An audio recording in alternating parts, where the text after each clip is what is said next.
আল্লাহ রাব্বুল আলামিন নবীজিকে বলছেন, ওয়াদরিব লাহুম মাসালাল হায়াতিদ দুনিয়া কামাইন আনজালনাহু মিনাস সামাই ফাখতালাতা বিহি নাবাতুল আরদি ফাআসবাহা হাশীমান তাদরুহু রিয়াহ।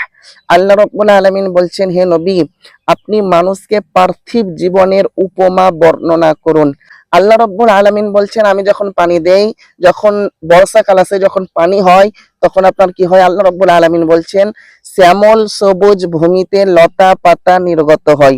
পুরো পৃথিবীটা আপনার শ্যামল সবুজ হয়ে যায়, পুরো পৃথিবীটা আপনার সবুজে আপনার ভরে যায়। আল্লাহ রাব্বুল আলামিন ওই কথাই বলছেন যে আমি যখন পানি দিই, তখন পৃথিবীটা কি হয়, মাঠ ঘাট কি হয়, সব শ্যামল সবুজ হয়ে যায়, সব সবুজে ভর্তি হয়ে যায়। আল্লাহ রাব্বুল আলামিন তারপর বলেন, অতঃপর তা এমন শুষ্ক চূর্ণ বিচূর্ণ হয় যে বাতাসে উড়ে যায়।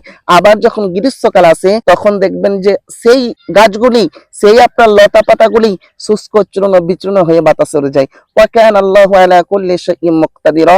আল্লাহ রাব্বুল আলামিন বলেন, এ সব কিছুর উপর শক্তিমান আমি আল্লাহ রাব্বুল আলামিন। সুবহানাল্লাহ।